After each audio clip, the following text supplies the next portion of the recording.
ഇന്ന് നമ്മൾ ഇത്തിരി പാസ്ത ഉണ്ടാക്കാൻ പോവാണ്. അത് ആദ്യം കുറച്ച് വെള്ളം തിളപ്പിക്കാൻ വെക്കാം. അടുപ്പ് കത്തിച്ച് പാസ്ത വെക്കാൻ വേണ്ടി വെള്ളം വെക്കാം. വെള്ളം നല്ലപോലെ തിളക്കട്ടെ. ഇതിലൊക്കെ ആവശ്യമായ ഉപ്പൂടെ ചേർക്കാം. നമുക്ക് വെള്ളം നല്ലപോലെ തിളച്ച് നമുക്ക് അതിലേക്ക് പാസ്ത ഇടാം. പാസ്ത ഇട്ടിട്ട് ഇടയ്ക്കിടയ്ക്ക് ഇതൊന്ന് ഇളക്കി കൊടുക്കണം. അതവിടെ കിടന്ന് വേവട്ടെ. അപ്പോഴത്തെ നമുക്ക് സോസ് ഉണ്ടാക്കാം. ഒരു ശകല ഓയിൽ അങ്ങോട്ട് ഒഴിക്കാം. നമുക്ക് ബട്ടർ കൂടെ ചേർക്കാം. ഒരു 50 ഗ്രാം ബട്ടറുണ്ട്.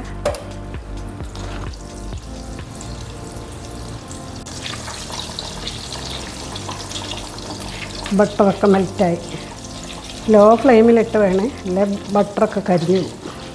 നമുക്കതിലോട്ട് കുറച്ച് ചില്ലി ഫ്ലേക്സ് ഇടാം. അത് നിർബന്ധമൊന്നുമില്ല, ഞാൻ ഉണ്ടാക്കുന്ന കണ്ടതിനകത്തൊക്കെ ഇടുന്നുണ്ട്.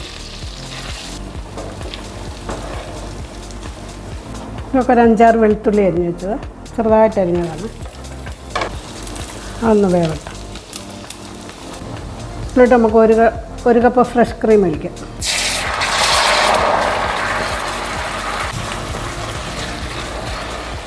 അത് ചെറിയ തീ കിടന്നൊന്ന് തിളയ്ക്കട്ടെ.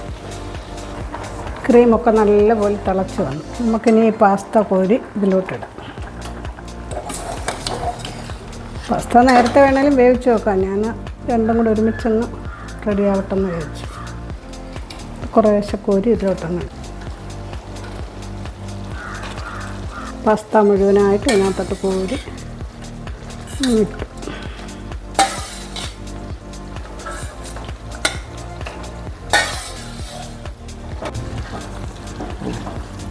പാസ്ത ഇത് കിടന്നൊന്ന് കുറി കെട്ടണം. ഇതിലോട്ട് 2 സ്ലൈസ് ചീസ് കൂടെ നമുക്ക് മുറിച്ചങ്ങിടാം.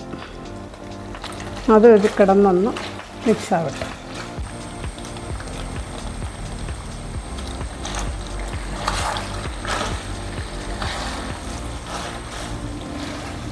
ഇതിലോട്ട് നമുക്ക് അല്പം ഒറിഗാനോ ചേർക്കാം.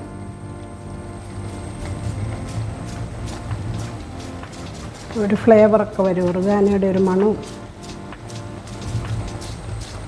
മതി. ഇതൊന്നിളക്കാം.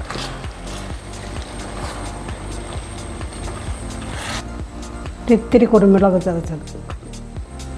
ചതച്ചതാണ്, പൊടിയല്ല, ഒന്ന് ചതച്ചെടുത്തത്. കഴിഞ്ഞു. നമ്മുടെ പാസ്ത റെഡിയായി. നമുക്കിത് ചൂടോടുകൂടി കഴിക്കാം. നമ്മുടെ പാസ്ത ഇവിടെ റെഡിയായി.